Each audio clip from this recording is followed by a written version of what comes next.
وما ينطق عن الهوى إن هو إلا وحي يوحى علمه شديد القوى ذو مرة. بسم الله الرحمن الرحيم والصلاة والسلام على أشرف المرسلين سيدنا محمد الأمين وعلى آله وصحبه أجمعين. اللهم لا سهل إلا ما جعلته سهلا وأنت تجعل الحزن إذا شئت سهلا. اللهم علمنا ما ينفعنا وانفعنا بما علمتنا وزدنا علما يا أرحم الراحمين. Aujourd'hui, nous allons commenter le 40e, ou bien la 40e rubrique du 3e chapitre de Sahih al-Bukhari, le chapitre relatif à la science. Et dans le titre de cette rubrique était, ou bien est, Babu l'ilmi wal-'idhati bil-layl. Babu l'ilmi wal-'idhati bil-layl. Et l'imam al-Bukhari, rahimahullah, va citer le hadith numéro 115, qui est numéroté 95 dans le Tajrid Sarih de l'imam Zabidi. Et donc dans ce hadith, il dit, rahimahullah, wa nafa'ana bi'ilmih, haddathana sadaqa, akhbarana ibn Uyayna, an Ma'mar, عن الزهري عن هند يسجد هند بنت الحارث الفراسية عن أم سلمة رضي الله عنها وعمر بن دينار ويحيى بن سعيد عن الزهري عن هند عن أم سلمة قالت استيقظ النبي صلى الله عليه وسلم ذات ليلة فقال سبحان الله ماذا أنزل الليلة من الفتن وماذا فتح من الخزائن أيقظوا صواحبات الحجر فرب كاسية في الدنيا عارية في الآخرة. La traduction du titre de cette rubrique, c'est sur l'enseignement de la science et l'exhortation fait de nuit. Ça veut dire le fait de faire l'exhortation ainsi que l'enseignement de la science pendant la nuit. Et donc le hadith 115, Sadaqa nous a rapporté sur Ibn Uyayna, sur Ma'mar, sur Az-Zuhri, sur Hind, sur Salama. Et Amr ainsi que Yahya ibn Sa'id ont rapporté sur Az-Zuhri, sur Hind, sur Salama radiyallahu anha, qu'elle a dit: une nuit, le prophète sallallahu alayhi wa sallam se réveilla en disant: gloire à Allah, que de fitan, que de subversion a-t-on fait descendre du ciel cette nuit, que de trésors ont été ouverts. Réveillez celles qui sont dans ces appartements, car que de femmes bien vêtues dans ce bas monde seront nues dans l'au-delà.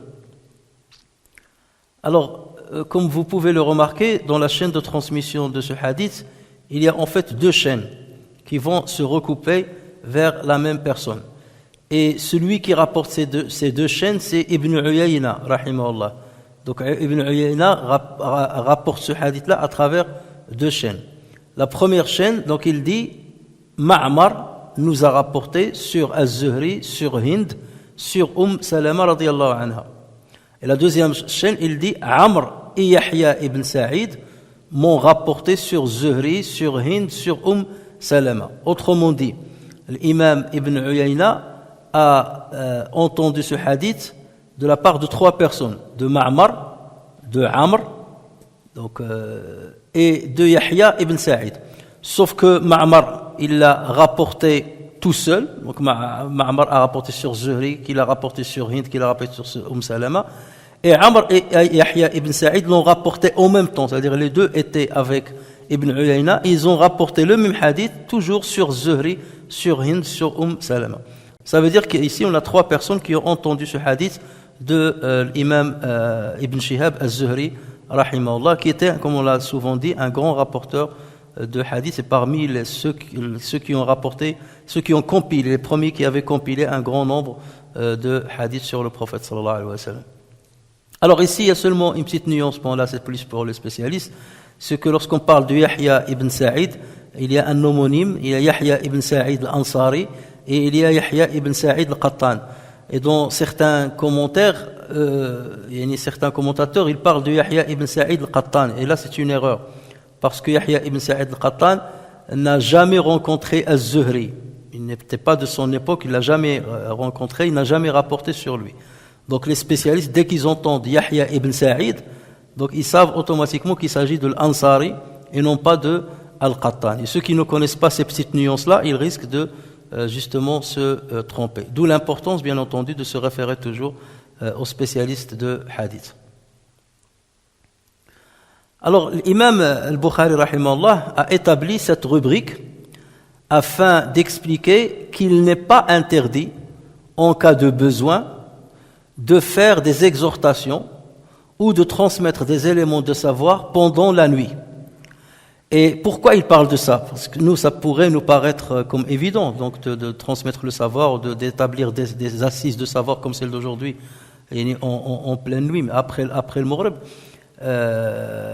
Donc pourquoi il va rapporter ce hadith-là? C'est parce qu'il y a un récit sur le prophète sallallahu alayhi wa sallam, dans lequel il établit que le prophète sallallahu alayhi wa sallam n'aimait pas dormir avant l'Isha et n'aimait pas parler après l'Isha.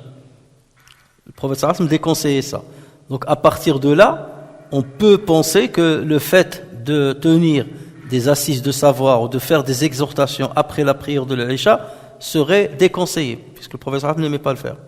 D'où l'imam Bukhari, pourquoi il a établi cette rubrique pour lever l'ambiguïté. Et comme je dis toujours, il ne faut jamais se baser sur un seul hadith pour tirer automatiquement des conclusions. Tant qu'on n'a pas rassemblé tous les hadiths qui parlent du sujet, parce qu'il se peut qu'il y ait des hadiths qui vont donner une spécification à une généralité qui a été donnée dans un autre hadith. C'est ce qu'on appelle takhsisul am. Un hadith peut être am, yani général, et un autre hadith il peut être khas, il va parler d'une particularité, montrer une exception par rapport à la généralité qui a été mentionnée par le premier hadith. Le hadith en question est un hadith rapporté par le Bukhari, c'est le hadith numéro 568, ainsi que par Muslim, c'est le hadith numéro 647, sur Abu Barza radiyallahu anhu, qui rapporte que le prophète sallallahu alayhi wa sallam kana yakrahu an-nawma qabla al-isha'i wal-haditha ba'daha. Le prophète sallallahu alayhi wa sallam n'aimait pas le sommeil avant l'Isha et la discussion après. Voilà, donc c'est ça le hadith de l'umum. Il n'aimait pas ça. Après, il y a al-khusus, c'est-à-dire c'est ce que l'imam Bukhari va nous rapporter. Ici, c'est que non, c'est pas une règle générale, mais c'est pour des cas spécifiques, cette interdiction n'est pas de mise.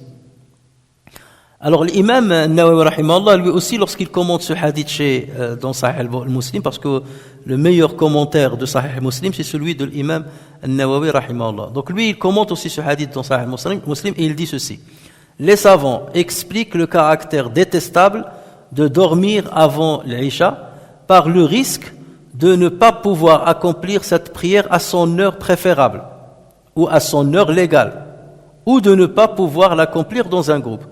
Parce que forcément, lorsque tu dors avant l'Isha, il y a un risque que tu ne te réveilles pas à l'heure pour accomplir l'Isha à l'heure, ou bien que tu vas te réveiller tardivement, et dans ce cas, tu vas rater l'heure préférable de l'Isha, le début de l'entrée de l'heure, ou tu ne peux pas l'accomplir dans la mosquée, parce qu'en général, dans les mosquées, on accomplit l'Isha à l'heure de l'entrée. Et donc, dans ce cas, tu vas rater un bienfait, celui de la faire à l'entrée de l'heure, ou celui de la faire dans l'intervalle qui lui est imparti, ou bien de celui de l'accomplir dans un groupe d'orants.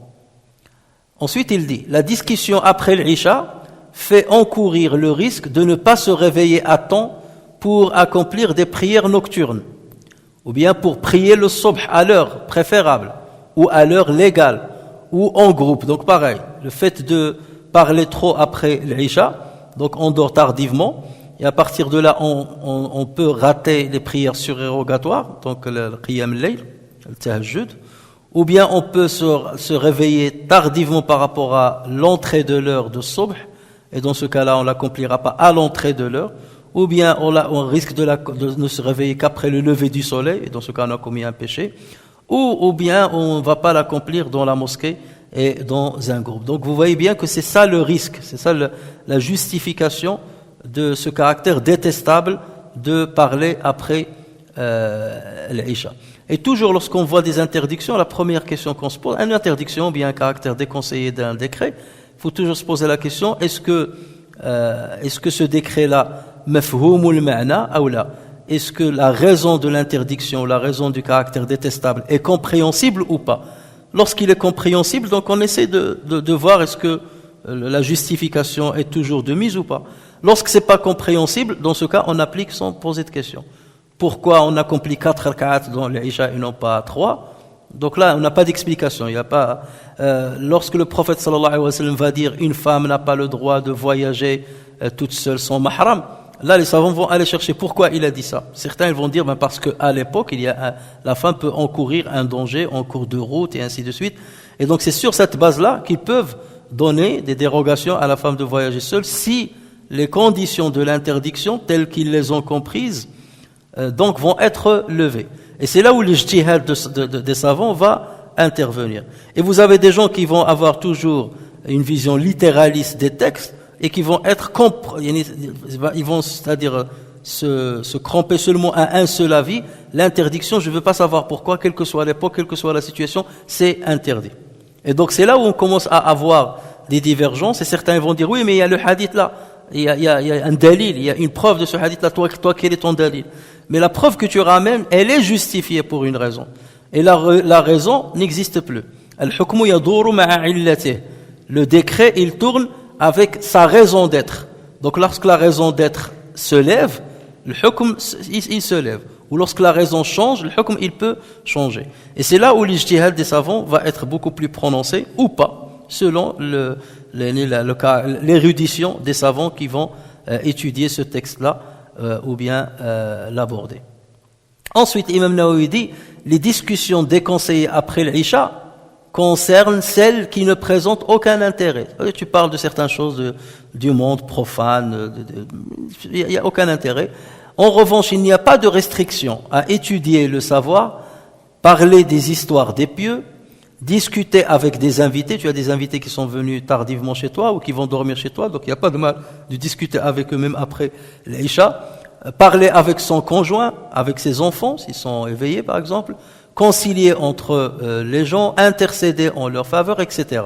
Ça veut dire dès lors que l'échange ou bien le fait de rester éveillé après l'Isha à discuter a une raison valable, dans ce cas, et le caractère déconseillé qu'on extrait du hadith du prophète sallallahu alayhi wa sallam n'a plus lieu d'être. Et d'ailleurs, plusieurs hadiths vont confirmer et soutenir ces affirmations qu'on vient de dire. Je vais citer que quelques-uns, mais il y en a bien d'autres. Imam Bukhari va les citer, par exemple, le fait de veiller avec l'invité.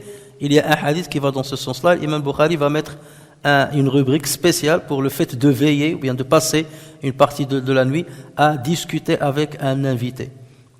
Donc, par exemple, le premier exemple, c'est le hadith qu'on va étudier juste après, le hadith numéro 116, rapporté par le Bukhari. Il a été aussi rapporté par Muslim sur Abdullah ibn Omar, qui dit qu'à la fin de la vie du prophète sallallahu alayhi wa sallam, il nous présida pendant la prière de l'Isha. Il a dirigé la prière de l'Isha. Et après le salam, après avoir terminé la prière, il se leva et dit: Ara'aytum laylatakum hadhihi fa inna ala ra'si mi'ati sanatin la yabqa mimman huwa ala dhahri al-ardi al-yawma ahad. Il leur a dit: 100 ans à compter à partir de votre nuit-ci, personne de vous ne restera vivant sur terre. Voilà. Ça, c'est une information scientifique, c'est une science, c'est une information, c'est un élément de savoir. Et le prophète sallallahu alayhi wa sallam, comme dit Abdullah ibn Omar, donc il a présidé la prière de l'Isha, c'est-à-dire il a terminé la prière de l'Isha et il a transmis cet élément du savoir.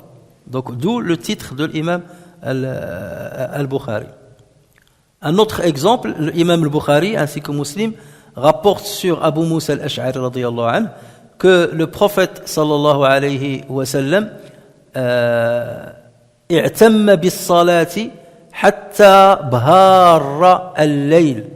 Ça veut dire qu'il a retardé. I'tamma, ça veut dire il a retardé la prière. Hatta ibhara al-layl. Thumma kharaja Rasulullah sallallahu alayhi wa sallam fa salla bihim.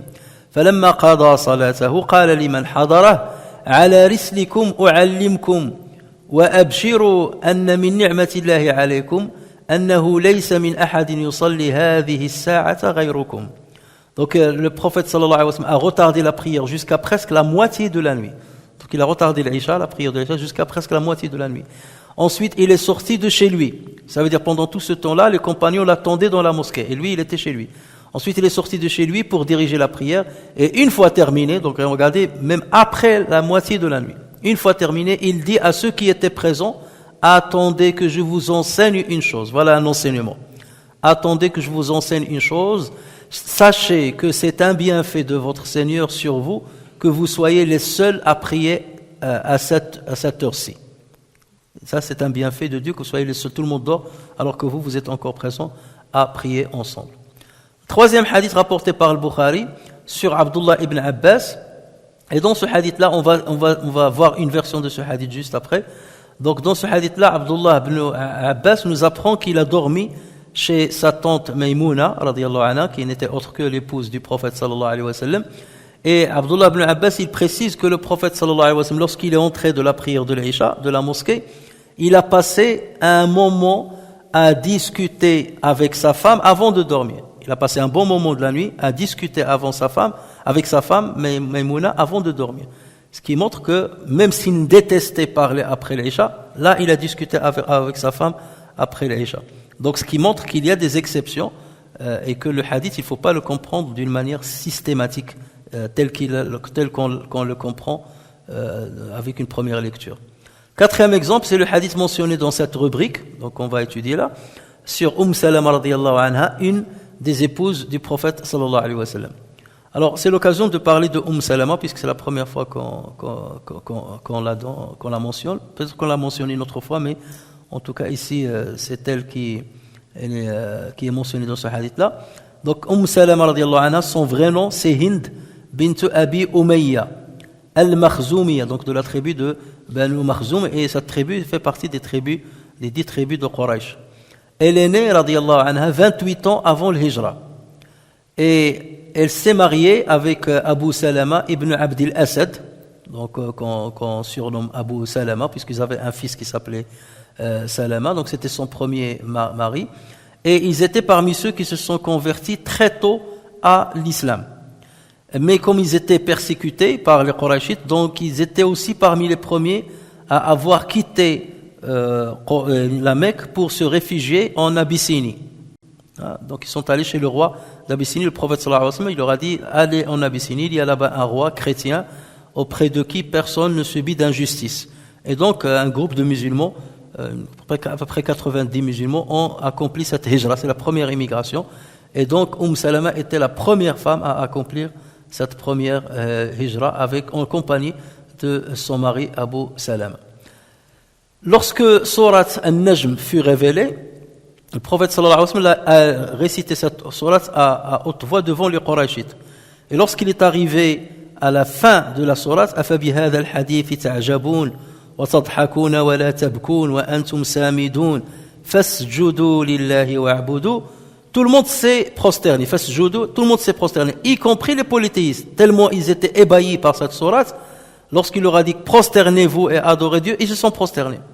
Donc là, les gens, ils ont dit, Quraysh s'est converti à l'islam. Ils se sont prosternés suite à l'écoute de ce verset.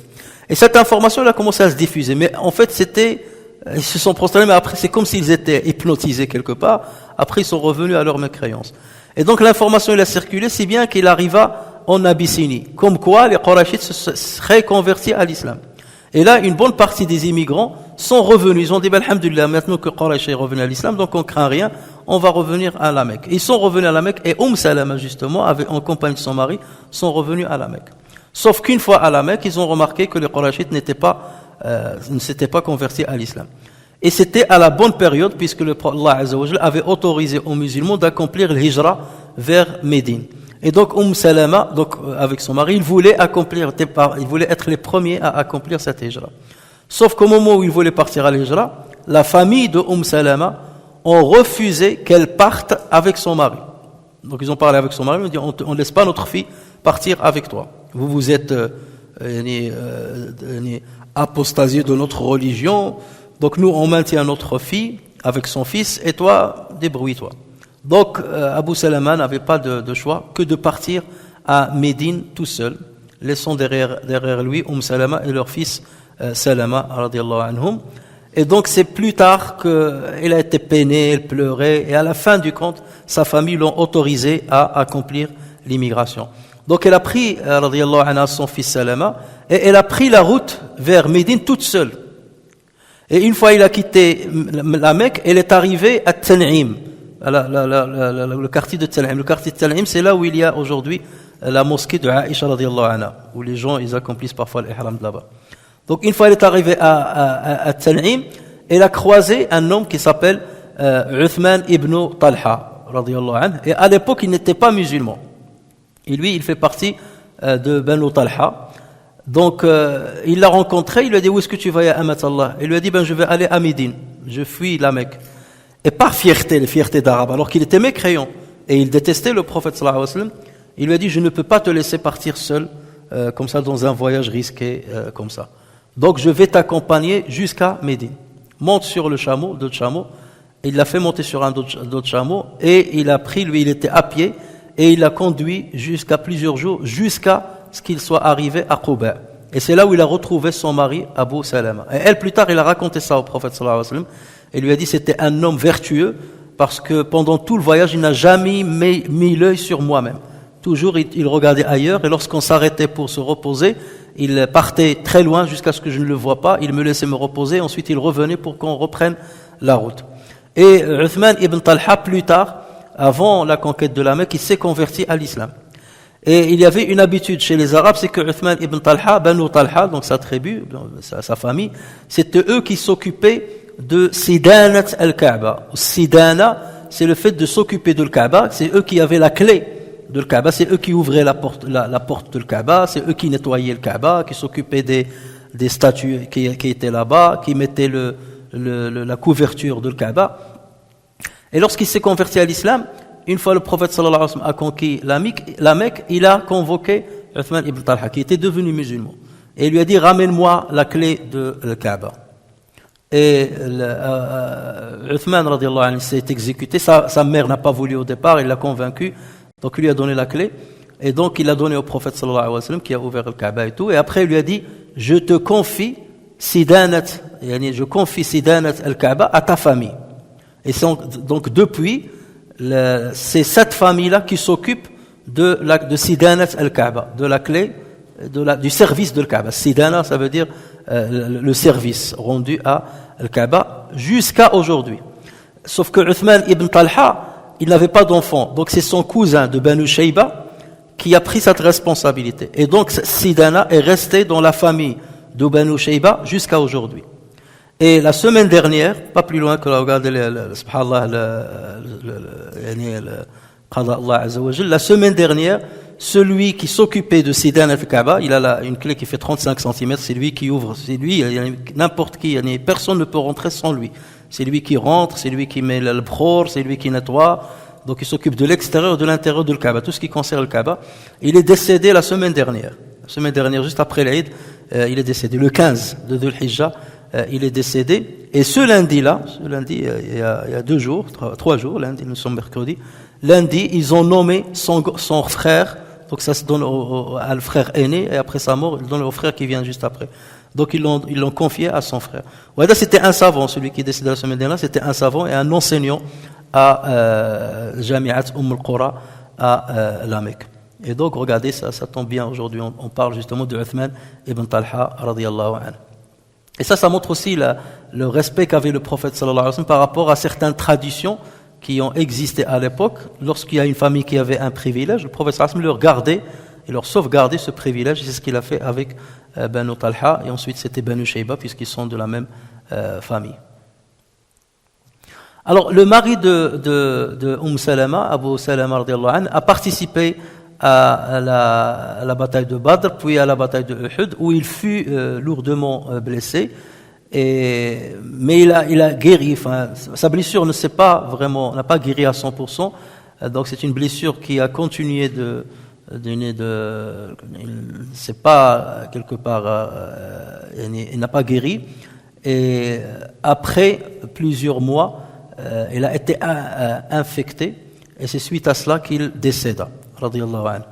Donc c'est de cette blessure qu'il a eu pendant la bataille de Uhud. Et donc il est décédé en laissant derrière lui sa femme, donc Salama, ainsi que 4 enfants, 2 garçons et 2 filles. Les garçons sont Salama et Omar, et les deux filles sont Zainab et Durra. Et certains ils disent que Durra elle s'appelait plutôt Ruqayya. Il y a une divergence sur son prénom selon les savants. Donc à la fin de la période de viduité de Salama, Abu Bakr s'est présenté à elle pour la demander en mariage, de par sa vertu, de par le sacrifice qu'elle a fait pour l'islam, les 4 enfants qu'elle avait, donc il faut que quelqu'un s'occupe d'eux.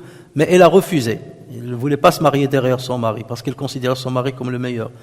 Omar ibn Khattab, il s'est présenté à elle et elle a refusé. Et ils sont allés se plaindre au prophète sallallahu alayhi wa sallam. Il dit, Rasulallah, on l'a demandé sa main, mais il a refusé.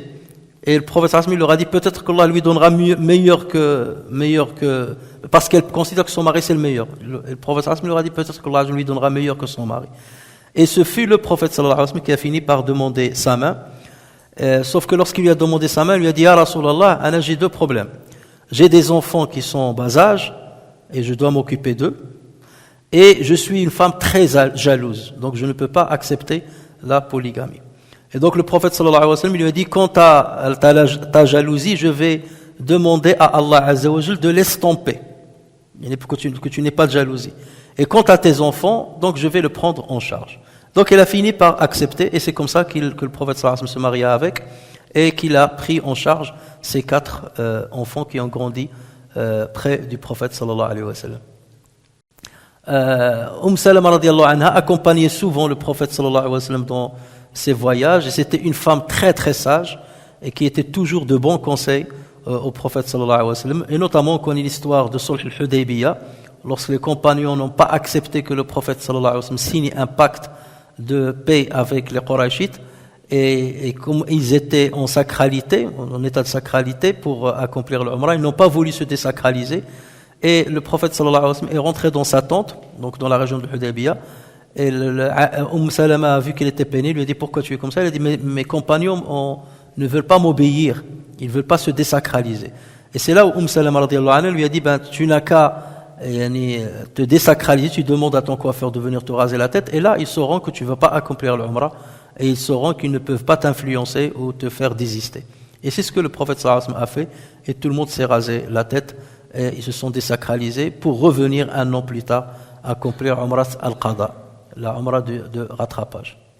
Après la mort du prophète sallallahu alayhi wa sallam, Salama a vécu à Médine et n'a pas souhaité prendre part au conflit entre Ali et Muawiyah radiyallahu anhuma. Elle a même conseillé à Aïcha radiyallahu anha de ne pas partir à Al-Basra. Lorsque Aïcha est partie avec Talha ou Zubair à Al-Basra, elle lui a conseillé de ne pas partir. Elle lui a dit, nous devons, Allah azza wa jalla nous ordonne de rester dans nos demeures. Qarna fi buyutikun. Donc c'est pas la peine que tu sortes dans ce voyage-là. Aïcha n'a pas voulu entendre son conseil. Elle a même conseillé le Hussein de ne pas aller à Al-Koufa. On a parlé de l'histoire de Hussein la dernière fois. Mais le Hussein, donc pour éviter justement un embrasement de la situation, mais ni Aïcha ni le Hussein n'ont pris en compte ces conseils. Elle soutenait Ali ibn Abi Talib radiyallahu anhu. Salama radiyallahu anha est décédée entre 57 et 64 de l'Hégire. Il y a beaucoup de divergences quant à la date de son décès. Certains disent 57, certains 58, 59, ça va jusqu'à 64, donc on n'a pas une exactitude. Certains disent que c'est Abu Huraira qui a prié sur elle.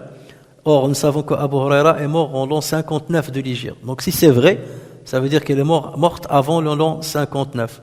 Mais d'autres disent que c'est pas lui qui a prié sur elle, et dans ce cas, elle serait morte après l'an 59 de l'Hégire. Des versets coraniques ont été révélés pour donner suite à des interrogations Salama faites au messager sallallahu alayhi wa sallam. Une fois, il est venu, il a demandé au prophète sallallahu alayhi wa sallam pourquoi une fille ne prend que la moitié de l'héritage par rapport à son frère. Lorsque le père décède, la fille a la moitié de son frère. Pourquoi ça?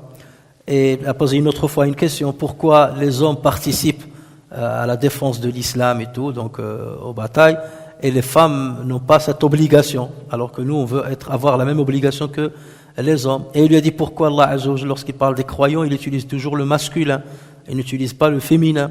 Et donc c'est suite à ces interrogations répétitives que des versets coraniques ont été révélés, tels que dans Surat An-Nisa, verset 32, وَلَا تَتَمَنَّوْا مَا فَضَّلَ اللَّهُ بِهِ بَعْضَكُمْ عَلَى بَعْضٍ. N'espérez pas ce par quoi Allah Azza wa Jalla a privilégié les uns par rapport aux autres. للرجال نصيب مما اكتسبوا وللنساء نصيب مما اكتسبن.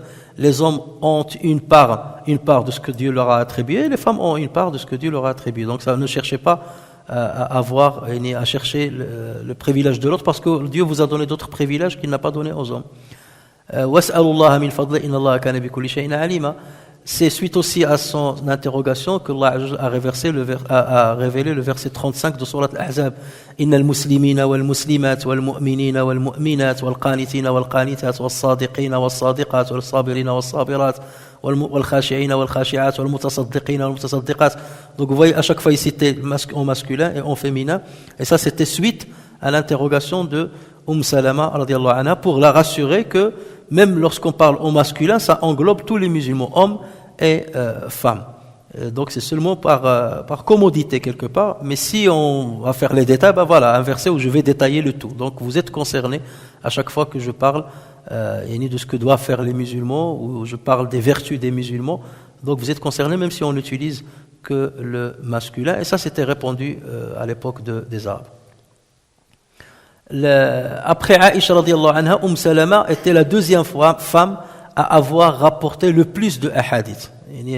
Aïcha, c'était la première femme qui a rapporté le plus de hadiths, et celle qui lui fait suite, c'est Salama. L'imam Baqi ibn Makhlad, l'Andalusi, lui a compté 378 hadiths, dont 13 hadiths tafaqa alayhima al-Bukhari wa Muslim, ont été rapportés conjointement par le Bukhari et Muslim. 3 hadiths qui sont exclusivement rapportés par le Bukhari, non rapportés par Muslim, et 13 hadiths rapportés exclusivement par Muslim et non pas par le Bukhari. Alors venons-en maintenant au hadith 115. Donc Salama radiyallahu anha a dit: une nuit, le prophète sallallahu alayhi wa sallam se réveilla en disant. Alors lorsqu'il dit se réveilla, ça veut dire que c'était pendant la nuit. Une nuit, le prophète se réveilla. D'où le titre de Imam al-Bukhari, le fait d'enseigner ou de faire des exhortations pendant la nuit. Donc là, le prophète sallallahu alayhi wa sallam, il s'est endormi et il s'est réveillé en pleine nuit. Donc là, on parle de la nuit, vraiment la nuit profonde. Donc une nuit, le prophète sallallahu alayhi wa sallam se réveilla en disant: gloire à Allah, subhanallah, que de fitan a-t-on fait descendre du ciel cette nuit, que de trésors ont été ouverts, réveillez celles qui sont dans ces appartements, car que de femmes bien vêtues dans ce bas monde seront nues dans l'au-delà. Donc le prophète sallallahu alayhi wa sallam dormait un soir dans l'appartement de Salama radiyallahu anha, et il a fait un songe. Et le prophète sallallahu alayhi wa sallam, parfois il faisait des rêves prémonitoires où Allah azza wa jalla lui dévoile une partie de l'avenir. Et donc ce fut le cas pendant cette nuit-là. Donc le prophète sallallahu alayhi wa sallam a vu de mauvaises choses, des fitans, des subversions, des fitans qui allaient toucher de plein fouet les musulmans, et il a vu en même temps des choses agréables qui montrent que Allah azza wa jalla va accorder sa miséricorde aux musulmans, leur donner de la gloire, leur donner des triomphes et ainsi de suite. Donc il a vu les deux. Et donc dès que le prophète sallallahu alayhi wa sallam a fait ce rêve-là, il s'est réveillé et il a parlé à Salama. Donc pourquoi l'imam al-Bukhari rapporte ce hadith-là ici dans cette rubrique? C'est pour dire le prophète sallallahu alayhi wa sallam dormait et il s'est réveillé. S'il était interdit d'exhorter ou bien d'enseigner pendant la nuit, le prophète sallallahu alayhi wa sallam aurait attendu jusqu'au matin pour parler à Salama de ce qu'il a vu. Or là, il l'a réveillé et il lui a parlé en pleine nuit. Il a voulu lui transmettre l'information immédiatement, même en pleine nuit. Donc il lui a dit: voilà, j'ai vu des fitans comme j'ai vu des choses bien. Et on a plusieurs hadiths qui vont dans ce sens-là. Il y a un autre hadith où le prophète sallallahu alayhi wa sallam a dormi chez Haram bint Milhan. Hadith, c'était une femme qui faisait partie de l'maharim du prophète sallallahu alayhi wa sallam par allaitement. Donc c'était comme une tante par allaitement. Les savants, ils se sont divisés sur la vraie relation qu'il y a le prophète sallallahu alayhi wa sallam elle, mais en tout état de cause, elle était parmi le maharim. Et le prophète sallallahu alayhi wa sallam, elle était mariée à Ubada ibn Samit. Le prophète sallallahu alayhi wa sallam, lorsqu'il allait à Quba, il rentrait chez elle, il mangeait chez elle, il dormait, il faisait la sieste chez elle. Donc un jour, il est allé chez elle, elle lui a préparé à manger, et elle a même pris ses cheveux pour chercher s'il y a du mal dans ses cheveux et tout. Falat sha'rahu, parce que c'est le maharim dialo, donc c'est une femme le maharim. Et donc le prophète sallallahu alayhi wa sallam s'est endormi, après il s'est réveillé en riant. Et elle lui a dit: à Rasulullah, qu'est-ce qui t'a fait rire? Il lui a dit: Urida alayya, on m'a présenté dans le rêve des gens de ma communauté qui ont pris la mer, des conquérants qui ont pris la mer. Et Haram lui a dit: à Rasulullah, demande à Allah que j'en fasse partie. Ensuite, il s'est endormi. Ensuite, il s'est réveillé en riant. Et il lui a dit, pourquoi tu ris? Il lui a dit, urida alayya unasun min ummati. Donc, pareil, on m'a présenté des conquérants de ma communauté, et c'était comme des rois sur des divans. Et donc, il lui a dit à Rasulullah, demande à Dieu à ce que j'en fasse partie. Il lui a fait une prière pour qu'elle en fasse partie. Et justement, elle a vécu, radiyallahu anha, jusqu'à l'époque de l'khilafah de Uthman ibn Affan, et jusqu'à ce que Muawiyah ibn Abi Sufyan a monté une armée navale. Et donc, elle est partie avec l'armée navale, elle, alors qu'elle était âgée, elle est partie avec eux à la conquête de Chypre. Et dès qu'elle est descendue du navire, elle est montée sur une mule, et la mule est tombée, et elle est tombée, et elle a trouvé la mort à Chypre. Et donc, l'endroit où l'a enterrée, on l'a découvert en 1710, à peu près, on a découvert sa tombe, et c'est là où on a construit une mosquée qui existe jusqu'à maintenant à Chypre, donc, et on l'appelle la mosquée de Haram. La mosquée de Haram qui existe aujourd'hui même à Chypre, une grande mosquée à Chypre, dans l'île de Chypre. Donc là, c'est pour vous dire justement que le prophète sallallahu alayhi wa sallam lui arrivait de faire ces rêves-là. Donc ce fut le cas cette fois-ci chez Salama. Il a vu des choses graves qui allaient arriver aux musulmans. Donc peut-être qu'il a vu les guerres qui ont éclaté contre les musulmans, comme Ma'arakat Siffin, comme Ma'arakat al-Jamal, les divergences qu'il y a eu entre les compagnons. Parfois les poussant à des guerres. Donc peut-être que c'est pour ça qu'il a parlé de l'fitan, des subversions qu'il a vues. Il a vu des choses qui sont bien.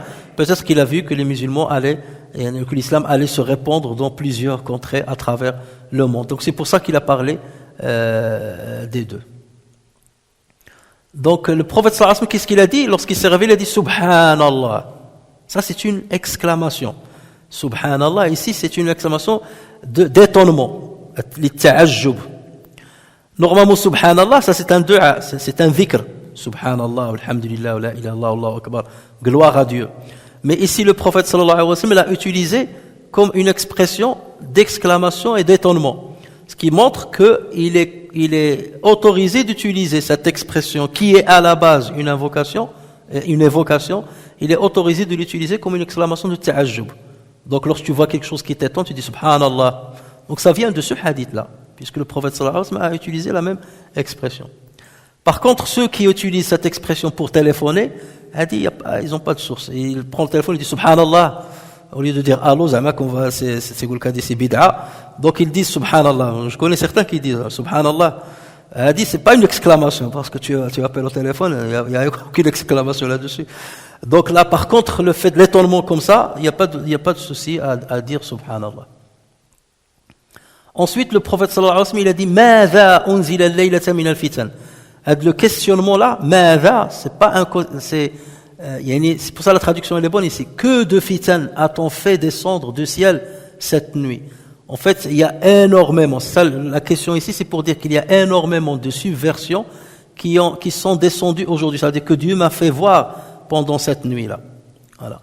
Donc c'est ça la signification de son exclamation. Et tout de suite après, il a dit وَمَاذَا فُتِحَ مِنَ الْخَزَائِنِ, que de trésors ont été ouverts. Ou le khaza'in ici, il fait allusion à la miséricorde de Dieu. Khaza'ina rabbika, ici ça veut dire les miséricordes de Dieu, ou bien les biens ou les richesses de Dieu. Donc ça veut dire qu'il a vu des mauvaises choses comme il a vu des bonnes choses. Et l'avenir d'ailleurs a donné raison à la vision du prophète sallallahu alayhi wa sallam, puisqu'il y a eu des subversions parmi les compagnons même du prophète sallallahu alayhi wa sallam, et il y a eu aussi beaucoup de triomphes qu'Allah azza wa jalla leur a accordé. Donc les deux choses qu'il a vues, antagonistes, se sont réalisées. Ensuite, le prophète sallallahu alayhi wa sallam, donc là il a parlé de ce qu'il a vu, et ensuite il a dit ayqidhu sawahibati al-hujr. Le hujr c'est le pluriel ici de l'hujra. Le hujra, ça veut dire l'appartement. C'est comme on dit le hujr ou bien le hujurat. Le pluriel, on parle de l'hujr ou bien de l'hujurat. C'est comme surat hujurat. Donc, ayqidhu sawahibati al-hujr, ça veut dire réveiller les propriétaires de ces appartements. Donc, il faisait référence à qui? À ses épouses, puisqu'ils étaient les unes à côté des autres. Les appartements de Aïcha, de Salama, des autres, ils étaient les uns à côté des autres. Donc, il a dit réveillez toutes mes épouses. Réveillez pourquoi? Pour qu'ils fassent la prière. Réveillez-les pour qu'elles accomplissent la prière. Réveillez celles qui sont dans ces appartements, car que de femmes, bien vêtues dans ce bas monde seront nues dans l'au-delà. Donc il a demandé à ce qu'on réveille justement ses épouses pour qu'ils prient afin de demander à Allah Azza wa Jal de les préserver de ces subversions qu'il a vues dans le rêve. D'accord ? Ça veut dire, puisque j'ai vu ces subversions-là, il faut qu'on demande à Allah Azza wa Jal de nous en préserver. Donc demander à ce que tout le monde participe à cette prière-là. Et ça, c'était une habitude du prophète sallallahu alayhi wa sallam. Il faisait toujours participer ses femmes aux actes de dévotion. Regardez par exemple lorsque les 10 derniers jours du Ramadan rentraient, les 10 dernières nuits de Ramadan rentraient, kana Rasulullah sallallahu alayhi wa sallam yashuddu al-mi'zar. Donc, alors yashuddu al-mi'zar, c'est soit retrousser les manches, soit il s'abstenait d'avoir des rapports conjugaux avec ses femmes. Et wa yuqidhu ahlah, il réveillait ses femmes afin qu'ils prient pendant une partie de la nuit. Donc pareil ici. Ce qui montre, rien que ça, c'est-à-dire ce genre de geste, montre bien que le prophète est un prophète. Parce qu'un gourou, un imposteur, déjà lui, sa pratique va être maigre, il ne pratiquera pas. Et encore moins, il va faire pratiquer ses femmes, alors dormez, soyez tranquilles, comme ça je suis tranquille moi aussi. Non, là, il les réveillait pour qu'elles œuvrent dans le bon sens.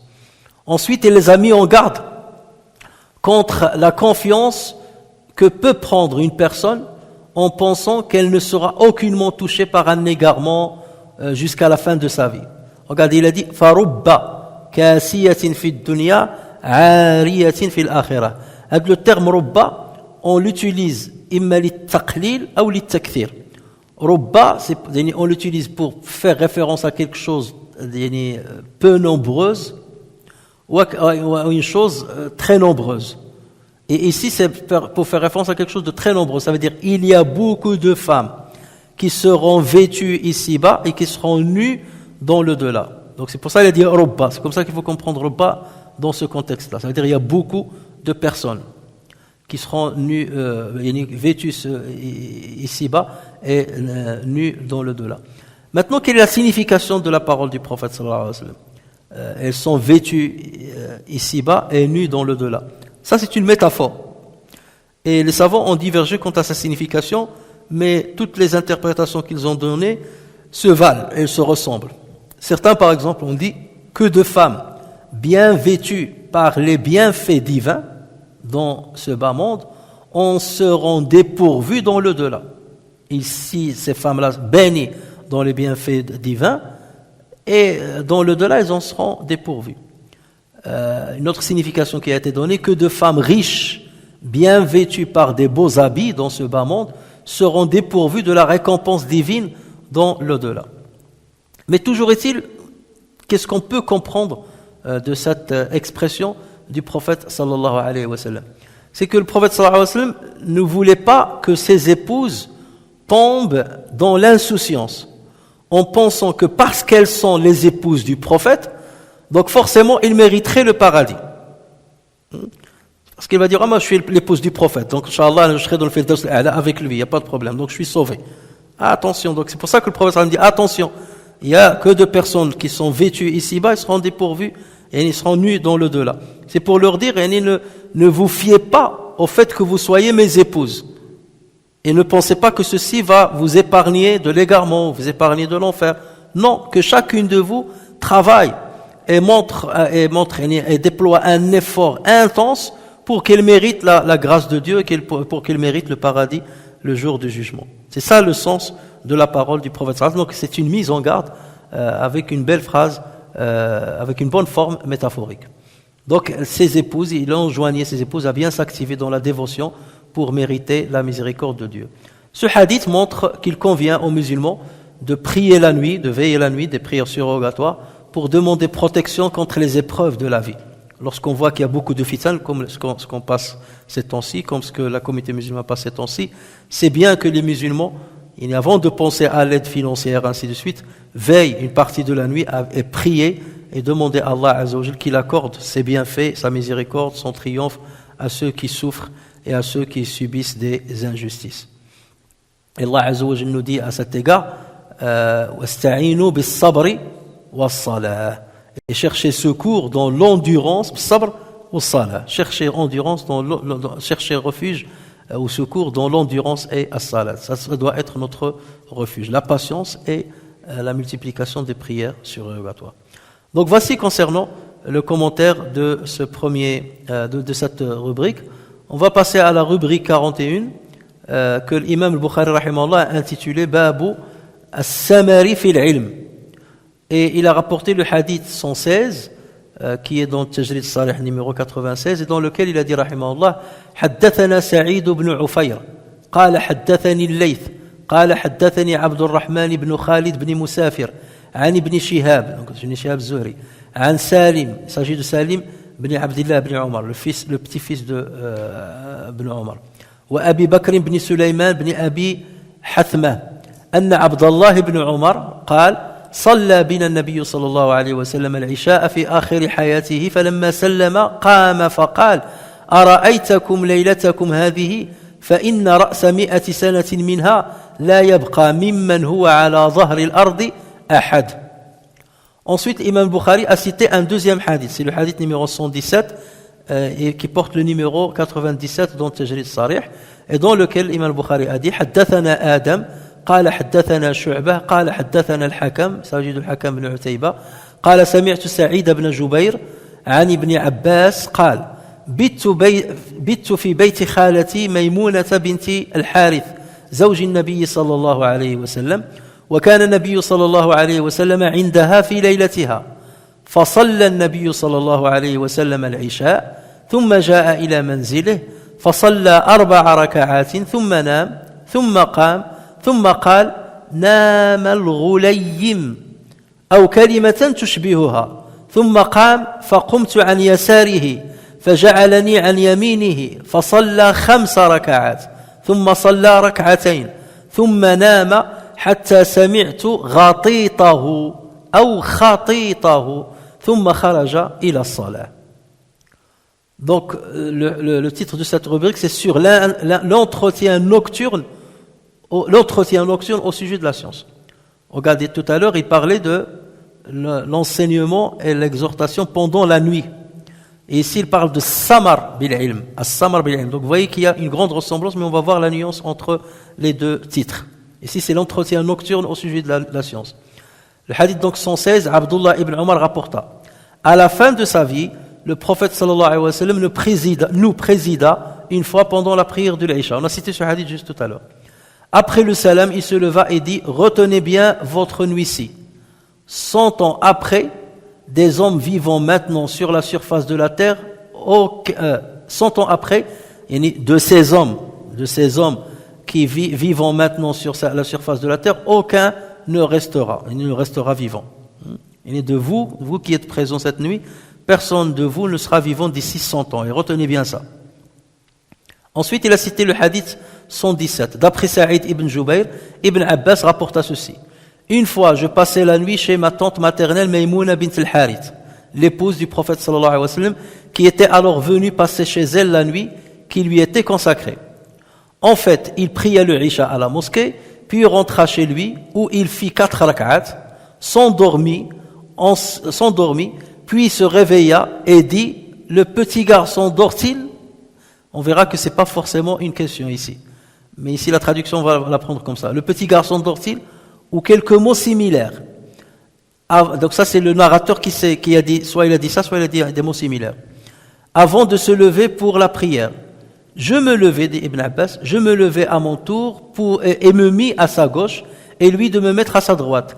Il fit 5 rak'as, puis 2 autres, et s'endormit jusqu'à ce que j'entendisse son souffle. Alors, il a parlé de l'ghatit et de l'khatit. On verra la différence entre les deux. Après quoi, il sortit pour aller faire la prière. Donc, cette rubrique, l'imam al-Bukhari l'a intitulée As-samaru fil ilm. La rubrique précédente, Al-ilmu wal-'idhatu bil-layl. D'accord? Quelle est la nuance entre les deux? As-samar et l'layl. As-samar, c'est quoi? C'est le fait de rester éveillé après l'Isha, de rester éveillé tardivement avant de dormir. Donc c'est ça ce qu'on dit samar. Samar, c'est le fait de rester tardivement avant de dormir. D'accord? Et c'est le but de cette rubrique. Dans l'ancienne rubrique, lui, il a parlé de l'ilm wal-'idhatu bil-layl, l'enseignement et l'exhortation pendant la nuit. Il a ramené un hadith où le prophète sallallahu alayhi wa sallam dormait et il a fait un rêve et il s'est réveillé en pleine nuit et il a fait part de ce qu'il a vu. Donc là, on parle du milieu de la nuit, après le sommeil. D'accord? Dans cette rubrique-là, il parle de tarder à dormir. Donc vous voyez la nuance. Dans l'autre, il s'est endormi, il s'est réveillé et il a fait une exhortation. Et il a un enseignement. Ici, c'est le fait de donner un enseignement tardivement avant de dormir. Après l'Isha en tout cas, avant de dormir. Donc vous voyez qu'il y a un lien avec la rubrique précédente, mais il y a une petite nuance entre les deux. Donc vous voyez un petit peu comment l'imam Bukhari, rahimahullah, il était très minutieux. Donc le hadith 116, Abdullah ibn Umar, radiyallahu anhuma, rapporta. À la fin de sa vie, le prophète sallallahu alayhi wa sallam nous présida une fois pendant la prière de l'Isha. Après le salam, il se leva et dit, retenez bien votre nuit-ci. C'est-à-dire, rappelez-vous de votre nuit-ci. 100 ans après, de tous les hommes vivant maintenant sur la surface de la terre, aucun ne restera. Voilà, si on veut une bonne traduction, de tous les hommes vivant maintenant sur la surface de la terre, aucun ne restera. Donc ici, on voit bien que le prophète sallallahu alayhi wa sallam a transmis des éléments de savoir après la prière de l'Isha. Ça rejoint ce qu'on a dit tout à l'heure. Ça veut dire qu'il n'y a pas d'interdiction à enseigner ou à exhorter après l'Isha. Nous, ça nous arrive souvent, notamment pendant l'hiver, où les cours, on les tient après la prière de l'Isha. Donc ceci ne contredit pas la sunna du prophète sallallahu alayhi wa sallam. Le prophète, il n'aimait pas parler après l'Isha pour ne rien dire ou parler de futilité. Mais lorsqu'il s'agit des éléments de savoir, c'est bien entendu autorisé. Alors le prophète sallallahu alayhi wa sallam a informé les compagnons qui ont prié avec lui que personne parmi eux ne vivra après 100 ans de cette nuit-là. Et ce hadith-là, il a une autre version qui a été rapportée par Muslim sur Jabir ibn Abdillah, donc un autre compagnon. Notre version, c'est Abdullah ibn Umar. Il y a une autre version rapportée aussi par Jabir ibn Abdillah qui faisait partie de ceux qui étaient présents. Donc, où le prophète sallallahu alayhi wa sallam a tenu ces propos-là, et Jabir ibn Abdillah, il dit 1 mois avant son décès. Donc il a précisé, ces paroles ont été tenues 1 mois avant son décès. Or, le prophète sallallahu alayhi wa sallam est décédé quand? Quel mois? Rabi' al-Awwal. Donc c'est le 3e mois de l'année. Il y a Muharram, Safar, Rabi' al-Awwal. Donc un mois avant, donc c'était pendant le mois de Safar. D'accord? Donc c'est le mois de Safar. De quelle année? 11. L'année 11. D'accord? Le prophète a terminé l'année 10 et il a rajouté 3 mois après. Et donc, pourquoi ça c'est important? Ça veut dire que c'était pendant la 11e année de l'Hijra qu'il a tenu ces propos. D'accord? D'une manière très exacte. Et tous les savants s'accordent à dire que le dernier compagnon, la dernière personne qui a vu le prophète sallallahu alayhi wa sallam, dernier compagnon à mourir était Abu Tufayl Amir ibn Wathila al-Laythi radiyallahu anhu. Alors c'était le dernier compagnon à mourir. Il est mort à la Mecque en l'an 110 de l'Hégire. 110 de l'Hégire. Ça veut dire 100 ans exactement après que le prophète sallallahu alayhi wa sallam ait dit ce hadith. Et imaginez qu'il y aurait un compagnon qui ait vécu après 111. Là, on va dire la prophétie du prophète était fausse. Donc c'est un faux prophète. Là, le prophète, rappelez-vous de cette nuit-là, d'ici 100 ans, personne parmi vous ne sera sur cette terre. Et ce fut le cas. Le dernier compagnon à mourir, c'était donc Abu Tufayl Amir ibn Wathila, radiyallahu anhu, qui était un petit enfant à l'époque du prophète sallallahu alayhi wa sallam, lorsque le prophète était encore vivant.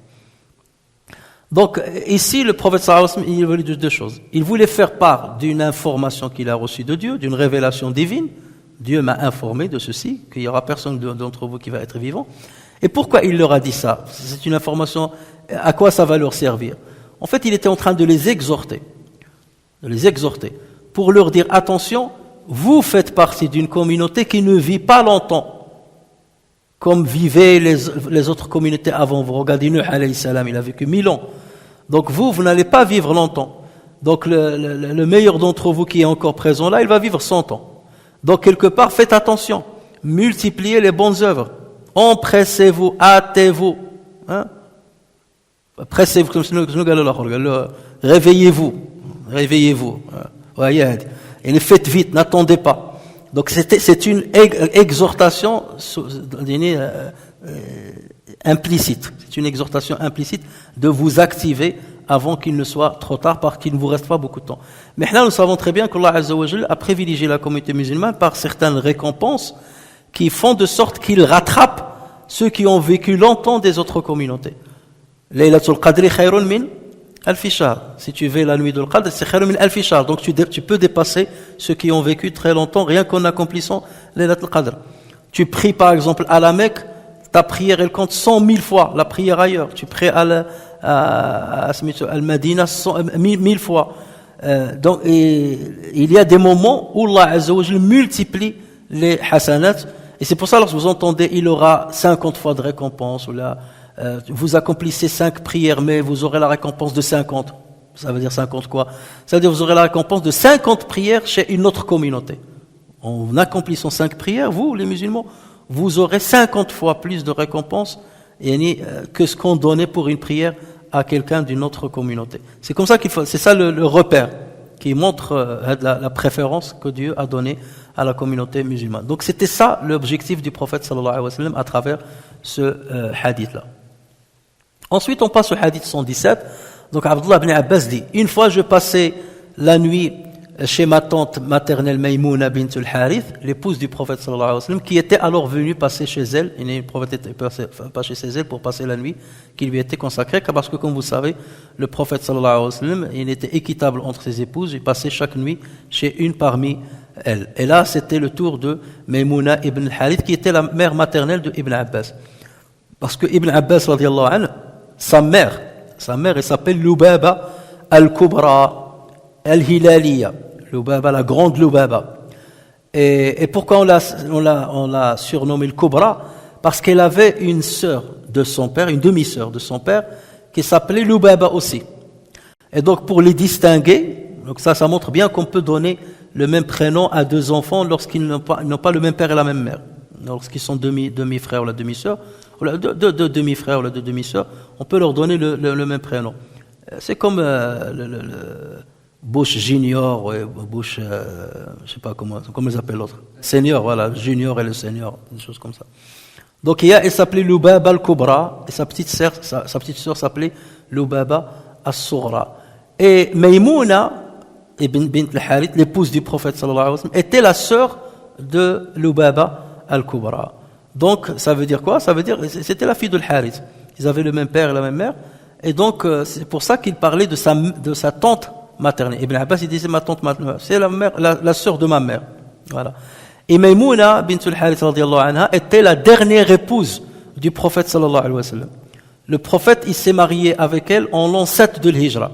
Lorsque le prophète sallallahu alayhi wa sallam a fait le sulh al-Hudaybiyah, c'était en l'an 6 de l'Hijra. Les Qurayshites l'ont empêché d'accomplir le Umrah. Ils lui ont dit tu feras la Umrah l'année prochaine. Donc là, une année après, en l'an 7, le prophète sallallahu alayhi wa sallam a accompli l'Umrah al-Qada, la Umrah du rattrapage. Et après avoir terminé l'Umrah, parce qu'il y a eu une discussion entre les savants à quel moment le prophète sallallahu alayhi wa sallam s'est marié de Maymouna. Lorsqu'il était en état de sacralité, il n'avait pas le droit de se marier. C'est après être désacralisé de l'Umrah qu'il s'est marié avec Maymouna radiyallahu anha.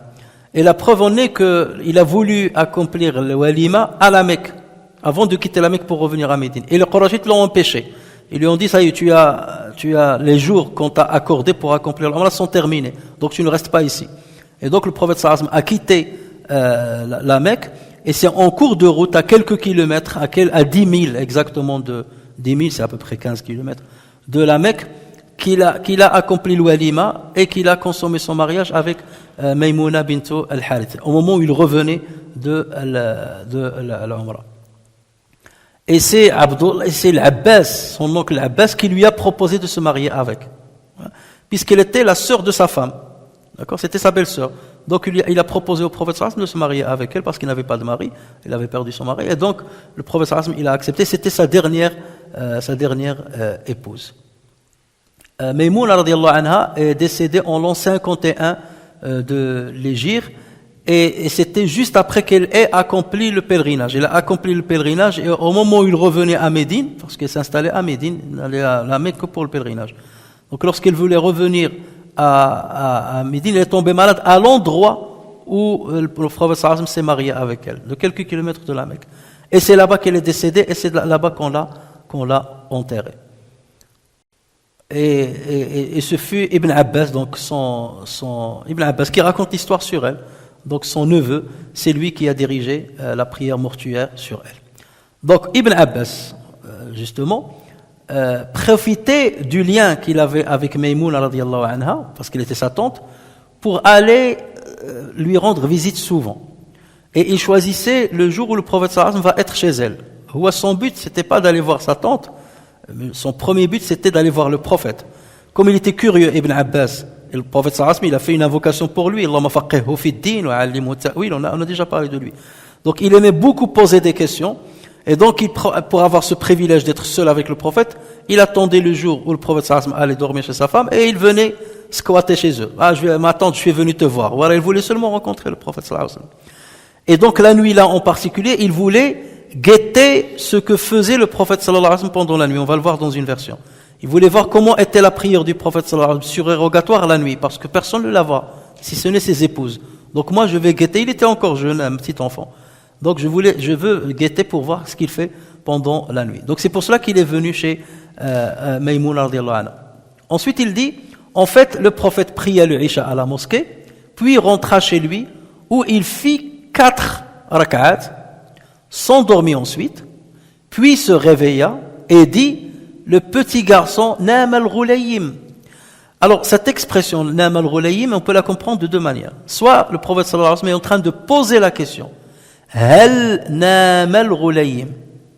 C'est une interrogation. Nam al-Ghulayim. C'est une question. Ou bien, c'est une information. Nam al-Ghulayim. Le petit enfant s'est endormi. Donc on peut la comprendre de deux manières. En arabe, c'est difficile de faire la distinction, parce qu'on ne met pas le point d'interrogation. Nam al-Ghulayim. Donc comprenez-la comme vous voulez. En tout cas, le Ghulayim, c'est le diminutif de l'Ghulam. Et ça parce que le prophète sallallahu alayhi wa sallam aimait Abdullah ibn Abbas, donc il utilisait ce diminutif. On utilise le diminutif avec quelqu'un pour sympathiser avec lui. Donc il disait Nama al-Ghulayim, c'est comme ça qu'il faut le comprendre. Ou quelques mots similaires. Peut-être il a dit le Ghulam, Nama al-Ghulam, ou Nama ibn Abbas. Donc il a dit quelque chose de similaire. Avant de se lever pour la prière. Alors, donc maintenant on va rentrer dans le détail de ce hadith-là, et ce hadith va revenir avec nous pour les prières surérogatoires plus tard. Avant de dormir, le prophète sallallahu alayhi wa sallam a accompli 4 rak'at surérogatoires. Donc il est rentré de l'Isha chez lui, après il a accompli 4 rak'at, et il s'est endormi. Ensuite, un certain temps après, il s'est réveillé pour accomplir at-tahajjud. Tahajjud, ce sont les prières qu'on accomplit après le sommeil. Donc ce qu'il a accompli avant le sommeil, ça on l'appelle qiyam. D'accord? C'est comme tarawih. On dit qiyam al-layl. Lorsque tu parles de tahajjud, ça veut dire après le sommeil, ou ce qui correspond à l'heure où on se réveille après être endormi. Ça veut dire quelqu'un qui est resté éveillé et il a fait la prière tardivement, on dit aussi qu'il a accompli tahajjud. Donc le prophète sallallahu alayhi wa sallam, avant de dormir, il a accompli 4 rak'at, ensuite il s'est endormi et il s'est levé et il a accompli 5. Ensuite 2 avant d'aller à la mosquée. Et on va comprendre maintenant à quoi correspondent ces prières. Donc déjà lorsque Abdullah ibn Abbas dit, le prophète sallallahu alayhi wa sallam a dit Nam al-Ghulayim. Ça suppose quoi? Ça suppose qu'Ibn Abbas a entendu la phrase du prophète sallallahu alayhi wa sallam. Ça veut dire qu'il était éveillé. Et ça montre qu'il était vigilant. Il voulait, donc il guettait. Quand est-ce que le prophète sallallahu alayhi wa sallam va se lever? Qu'est-ce qu'il va faire? Donc il était à moitié endormi. Il était éveillé. J'attends de voir ce que le prophète sallallahu alayhi wa sallam disait. Parce que s'il a dit cette phrase, c'est qu'il l'a entendu. S'il l'a entendu, c'est qu'il était éveillé. Donc vous voyez le détail. Donc ça veut dire qu'il guettait. Il guettait le prophète sallallahu alayhi wa sallam, ce qu'il allait faire. Et il dit ensuite, je me levai à mon tour et me mis à sa gauche, et lui de me remettre à sa droite. Et ça, on a déjà parlé de ce hadith-là, si vous vous rappelez. Donc Ibn Abbas, il est venu à sa gauche. Or, normalement, l'imam, tu dois venir à sa droite. Et donc le prophète sallallahu alayhi wa sallam, il l'a pris de sa main, et il l'a passé par derrière. Il a passé par derrière pour le ramener à sa droite. Et d'ailleurs, il y a une autre version où il dit, et à un certain moment, je commençais à fermer de l'œil, parce que le prophète, il lisait longtemps, il priait, il lisait beaucoup. Donc, dès qu'il commençait à somnoler, le prophète, sallallahu alayhi wa sallam, il sentait qu'il allait dormir, soit il allait tomber, ou il titubait, et donc, le prophète, sallallahu alayhi wa sallam, il lui prenait son oreille, comme ça. Donc, dans la prière, il lui prenait son oreille, pour venir, réveille-toi, il le faisait comme ça, réveille-toi, donc pour qu'il se lève. Donc regardez même ce geste-là, le prophète il le met à sa gauche ou là, il lui fait comme ça. C'est pas dormir. Là, ouais, il voit qu'il veut prier, donc il l'encourage, vous voyez, l'encourage. Alors la pitié, certains disent j'ai pitié pour mon fils, donc je vais le laisser dormir. Je le réveille pas pour prier. C'est pas pitié. Là, c'est la pitié. Tu le réveilles pour que tu lui enseignes justement la prière et tout ça, qu'il aime la prière et les actes de dévotion. Alors après qu'il a dit, il a prié 5 rak'at. Alors 5 rak'at, comment on va les comprendre? Comment il a accompli 5 rak'at? On sait très bien qu'on peut pas accomplir 5 rak'at d'un seul coup. Les 4 rak'at dont il a parlé, forcément, donc il a dû accomplir 2, puis tashahhud, puis salam, puis 2, puis tashahhud, puis salam. Ou bien 2 plus tashahhud, et il s'est levé, 2 autres plus tashahhud. Comme si tu as pris l'Aïcha, sauf que tu vas lire le Fatiha et une sourate avec. Donc ça c'est aussi une autre possibilité. C'est pour ça que certaines écoles ont préconisé aussi, ils ont dit qu'il est autorisé de faire 4 rak'at de suite, sauf qu'il faut accomplir tashahhud entre les deux, mais après 2, mais sans faire salam. C'est en se basant sur ce genre de hadith. Pas que celui-là d'ailleurs. Ou d'autres comme les Malikites disent non, il faut toujours accomplir salam après 2 rak'at. Donc il y a 2 manières de voir à des 5 prières, à des 5 rak'at dont a parlé Ibn Abbas, après être levé de son sommeil. Soit le prophète a accompli 2 rak'at, ensuite il a fait tashahhud, ensuite il s'est levé, il n'a pas fait taslim, il s'est levé, il a fait 2 autres rak'at, ensuite il a fait tashahhud et ensuite il a fait salam. Après il s'est levé pour prier une seule rak'at, n'est-ce pas? Ou bien il les a séparés, 2 plus tashahhud plus taslim, 2 autres plus tashahhud plus taslim, et ensuite une rak'a, la dernière. En tout cas, il y a toujours une rak'a à la fin. Cette rak'a, c'est ce qu'on appelle salat al-witr. On l'appelle salat al-witr. Et même les 3 dernières, on peut les appeler le witr. Et les 5 derniers, on peut l'appeler le witr, parce qu'ils sont impairs. Mais là, pour distinguer que la dernière, c'est le witr, c'est-à-dire qu'elle est impaire. Donc ça, c'est 2 formules quelque part. D'où les savants, donc certains ont opté pour l'une, d'autres ont opté pour l'autre. Donc on comprend, qu'est-ce qu'on comprend de là? C'est que le prophète sallallahu alayhi wa sallam, il a accompli combien de rak'at surérogatoires dans cette nuit? Il a accompli 4 avant de dormir, ensuite 5 après qu'il soit réveillé, ça fait 9. Après il a dit, il a accompli 2. Pourquoi il a dit à 2? Normalement, le prophète sallallahu alayhi wa sallam, il dit, le mieux c'est de laisser le witr le dernier. Donc s'il a accompli 2 après le witr, ça veut dire, ces 2-là, c'est quelle prière? C'est la sunna du fajr.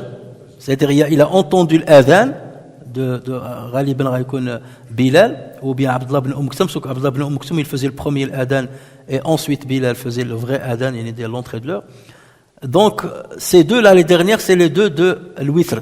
C'est sûr, que c'est les 2 de l'fajr. Et c'est sûr parce qu'il a dit, et il s'est endormi. En fait, il s'est endormi, on va voir s'il est endormi jusqu'à ce que j'ai entendu le khatit, le souffle. Mais en tout cas, on comprend qu'il a accompli 9. Or, dans plusieurs hadiths, Aïcha radhiyallahu anha, notamment, elle dit que le prophète elle accomplissait très très souvent combien de rak'at? 11. Et là, il parle de 9. Donc les savants, ils ont dit, pourquoi ici il y a le 9? Certains, ils ont dit, ben oui, cette nuit-là particulièrement, il a accompli 9 au lieu de 11. D'autres, ils ont dit non, c'est pas ça. Non, a dit que les deux, on ne les compte pas. Ceux de l'Fajr, on ne les compte pas. 9 à part. 11, le prophète d'habitude, on accomplissait 11, la prière de l'Fajr. Le sunnah de l'Fajr. Certains ont dit non. En fait, le prophète il a accompli 11. Sauf que, lorsqu'il s'est réveillé, le prophète il a dit Nama al-Ghulaym. C'était le prophète il s'est réveillé, il a fait ses ablutions, et il venait pour prier. Et il a dit Nama al-Ghulaym. Parce que le prophète n'avait pas une grande maison, tout était serré. Donc, il avait une chambre ou un salon. Donc, là, on suppose que Ibn Abbas était dans le salon, le prophète était dans sa chambre. Il est sorti, il a fait ses ablutions, il est venu, il a dit Nama al-Ghulaym. Allahu Akbar, il a prié. Donc là, certains savants, ils ont dit peut-être que Ibn Abbas, lorsqu'il a entendu le prophète dire Nama al-Ghulaym, il s'est levé. Donc, qu'est-ce qu'il va faire? Il va aller accomplir ses ablutions. C'est après le sommeil. Donc Ibn Abbas est allé faire ses ablutions. Pendant ce temps-là, le prophète sallallahu alayhi wa sallam a fait 2 rak'at. Et en général, le prophète sallallahu alayhi wa sallam, lorsqu'il se lève pour tahajjud, là, sa sunna, c'était quoi? Les 2 premières rak'at de tahajjud, ils étaient rapides, toujours. Toujours, lorsqu'on fait tahajjud, les 2 premières rak'at, ils sont rapides. On se prépare pour... Comme la prière de Al-Fajr, la sunna de Al-Fajr, elle est rapide. Au point que Aïcha radhiyallahu anha, elle disait, on ne savait même pas si le prophète sallallahu alayhi wa sallam récitait une sourate, après le Fatiha. D'accord? C'est pour ça, même chez les Malikites, ils disent, il n'y a que le Fatiha qu'on récite. De par le hadith de Aïcha. Donc toujours la prière d'Al-Fajr, elle est rapide. Ou la prière de Tahiyat Masjid, elle est rapide. Ce sont des prières qui sont très rapides. Il n'y a pas besoin de... C'est ça la sunna du prophète sallallahu alayhi wa sallam. Et les 2 premières rak'at de Tahajjud, elles sont aussi rapides. Donc il se peut que le temps que Abdullah ibn Abbas aille faire ses ablutions, parce que les ablutions, il faut aller faire ses besoins à l'extérieur de la maison. Ils n'avaient pas des toilettes et ainsi de suite.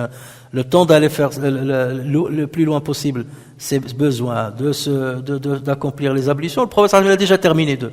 Donc il n'a rattrapé avec lui que 5. C'est pour ça qu'il a parlé de 5 rak'at. Donc c'est fort probable, pour expliquer pourquoi 9 et non pas 11. Alors ensuite, Ibn Abbas il a dit, ensuite le prophète a accompli 2 rak'at. C'est la rak'at, c'est la sunna du Fajr. Hatta sami'tu ghatitahu. Al-ghatit, c'est le souffle qu'on émet lorsqu'on dort. Mais c'est différent de shakhir, du ronflement. C'est-à-dire que lorsque tu commences à peine à dormir, il y a un souffle que tu commences au départ léger. On parle d'un souffle léger, c'est que ton sommeil il est encore léger, il y a ce qu'on appelle le ghatit. Et lorsque ce souffle-là devient plus accentué, on parle de khatit. Vous voyez, ces détails-là n'existent pas dans une autre langue. Il n'y a que les Arabes pour avoir des détails comme ça dans les noms. Il y a al-ghatit, c'est le souffle qu'on émet lorsqu'on est dans un sommeil léger, et le khatit, lorsque c'est le même souffle, sauf qu'il est un peu plus accentué. Donc c'est ce qu'il a dit, Abdullah ibn Abbas. Ça veut dire quoi lorsqu'il dit ça? Ça veut dire qu'après avoir accompli la sunna du Fajr, le prophète sallallahu alayhi wa sallam, c'était une sunna du prophète sallallahu alayhi wa sallam, il s'accoudait sur sa main droite. Il s'accoudait comme ça, vers le Qibla, c'est-à-dire comme un défunt, vers le Qibla, perpendiculaire à le Qibla. Et il attendait, parce qu'il attendait que les gens, il était à côté de la mosquée, il attendait que les gens viennent afin de faire, le temps qu'ils se lèvent, qu'ils fassent, donc il faisait le Fajr et il attendait que les gens arrivent pour sortir accomplir Subh, la prière de Subh, directement. Donc il restait comme ça et il restait longtemps, si bien qu'il rentrait dans un sommeil léger. Et c'est pour ça que Ibn Abbas il a donné ce détail de l'khatit. Ça veut dire là il restait longtemps, c'était pas il reste 1 minute ou 2, ça il reste longtemps. Au point qu'il rentre dans un sommeil léger. Et ensuite, il s'est levé pour aller accomplir la prière de Subh à la mosquée. Alors, les commentateurs se sont posé la question du choix de ce hadith dans la rubrique de As-Samaru fil Ilm. Regardez, vous pouvez poser la question. Le Bukhari, il a mis ce hadith dans une rubrique où il parle de fait de rester longtemps pour parler de l'ilm. Dans ce hadith-là, où est-ce qu'il y a l'ilm avant de dormir? Nulle part. Nulle part. C'est pour ça que beaucoup se sont posé la question, pourquoi le Bukhari, il a cité ce hadith dans cette rubrique? Il y a quelque chose. Où le Bukhari, il a de temps en temps cette manière de faire de temps en temps, j'allais dire, il te feinte. Et pour que tu réfléchisses et que tu aies cherché pourquoi il a fait ça. Il te ramène pas parfois certaines choses faciles. Il a ramené le premier hadith, ça lui suffisait. Mais il a ramené ce hadith-là, le prophète sallallahu alayhi wa sallam n'a pas discuté de l'ilm ni rien dans ce hadith-là. Et c'est pour ça que les commentateurs, ils ont commencé ils ont divergé quant à pourquoi il a ramené ce hadith. Certains, ils ont dit, le fait que le prophète sallallahu alayhi wa sallam dise, Nam al-Ghulayim, l'enfant s'est endormi, c'est ça, la phrase a dit, c'est l'ilm. D'autres, ils ont dit, mais c'est absurde, c'est pas du ilm, c'est pas un enseignement, c'est pas une information, c'est pas une exhortation. Donc là, c'est pas logique. Donc cet avis-là, il a été rejeté. D'autres ont dit, peut-être que, puisque Ibn Abbas était l'invité du prophète, c'était un invité, et comme Ibn Abbas est très curieux, lorsque le prophète sallallahu alayhi wa sallam est rentré de l'Isha, il va rentrer, salam alaykum Ibn Abbas, comment tu vas, là, ça va, kada. Donc forcément, un dialogue va se déclencher entre les deux. Et comme Ibn Abbas est curieux, donc il va forcément poser 1, 2, 3 questions. Donc ils ont dû parler entre eux avant que le prophète sallallahu alayhi wa sallam ne s'endorme. Donc ça aussi c'est une supposition. Mais d'autres savants ils disent mais rien ne confirme cette supposition. Vous nous ramenez cette supposition mais rien ne la confirme. Et il y a un troisième avis qui dit non, il y a ce même hadith, l'imam al-Bukhari l'a rapporté. C'est le hadith 7300 et quelques. Il l'a rapporté dans le chapitre du tafsir, dans le chapitre de l'exégèse du Coran. Et c'est un hadith qu'il a rapporté sur Quraib, sur Ibn Abbas. Et dans le hadith, Ibn Abbas, qu'est-ce qu'il dit? Bittu, dans cette version-là, Bittu fi bayti maymunata laylatan, wa an-nabiyyu 'indaha li'anzura kayfa salatu an-nabiyyi bil-layl. فتحدث رسول الله صلى الله عليه وسلم مع أهله ساعة ثم رقد. Donc il a dit, j'ai passé la nuit chez ma tante Maïmouna, le jour où le prophète sallallahu alayhi wa sallam est venu dormir chez elle. D'accord? Afin que j'observe comment était la prière du prophète sallallahu alayhi wa sallam pendant la nuit. Donc voilà, voici la raison. Donc c'est la curiosité. Ici, il le dit textuellement et explicitement. Il a dit, ensuite le prophète sallallahu alayhi wa sallam a discuté un moment de la nuit avec sa femme avant de dormir. Donc voilà ce que veut l'imam Bukhari. C'est ce détail-là qui se trouve dans une autre version du même hadith, mais qu'il a rapporté beaucoup plus tard dans un autre chapitre. Vous allez me dire, mais dans ce cas, il aurait facilité les choses, de cette version la mettre ici, et celle-là la mettre ailleurs. Non, ben justement, Bukhari, c'est ça où il feinte un peu les gens. De leur dire, ben cette version, je vais la ramener comme ça vous vous posez la question. Ne gobez pas bêtement ce que je vous donne. Posez la question, pourquoi il y a ça? Eh bien, sachez que je vais vous rapporter la version de ce hadith-là ailleurs.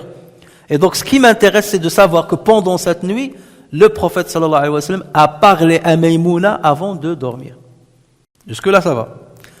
Quelqu'un peut objecter en disant, mais dans ce cas, il a parlé à sa femme, alors que ici le Bukhari, il parle de l'ilm, le savoir avant de dormir, de transmettre les éléments de savoir avant de dormir. Mais là, il a parlé avec sa femme, de quel rapport? C'est là le Bukhari est en train de dire, s'il était autorisé, si le prophète sallallahu alayhi wa sallam s'est autorisé de discuter avec sa femme avant de dormir sur des choses banales, forcément ils ont parlé de quelque chose de mondain, c'est des choses. Si c'est permis de parler avec sa femme sur des choses normales, mais générales, ça veut dire qu'il l'autorise. Donc raison de plus qu'il autoriserait l'enseignement avant de dormir. Si parler avec sa femme des choses normales, c'est autorisé. L'enseignement, ça l'est encore plus. C'est encore plus autorisé. Donc c'est comme ça qu'il faut comprendre la logique de l'imam al-Bukhari dans le fait de rapporter ce hadith dans cette rubrique. Et il existe des hadiths beaucoup plus explicites sur le fait de veiller avant de dormir à transmettre des éléments de savoir. Entre autres, il y a le hadith de Tirmidhi et de Nasa'i qu'ils ont rapporté sur Omar radiyallahu anhu, qu'il a dit كان النبي صلى الله عليه وسلم يسمر مع أبي بكر في الأمر من أمور المسلمين. Le prophète sallallahu alayhi wa sallam avait l'habitude de passer un moment de la nuit à échanger avec Abu Bakr sur les affaires des musulmans. Donc voilà, encore une fois, il parlait après l'Aïcha. Lorsqu'il s'agit de quelque chose d'important comme les affaires qui concernent l'intérêt général des musulmans. Abu Daoud rapporte aussi un hadith sur Abdullah ibn Amr ibn al-As, où le prophète sallallahu alayhi wa sallam كان نبي الله صلى الله عليه وسلم يحدثنا عن بني إسرائيل حتى يصبح لا يقوم إلا إلى عظيم صلاة. Le prophète sallallahu alayhi wa sallam avait l'habitude de nous parler des histoires des fils d'Israël, des enfants d'Israël, jusqu'à le matin. Et rien ne le faisait lever qu'une prière importante. Ça veut dire عظيم صلاة, ça veut dire la prière de Subh. Ça veut dire passer toute la nuit à leur raconter des histoires. Donc voilà. Il ne s'interdisait pas justement d'enseigner pendant cette partie de la nuit.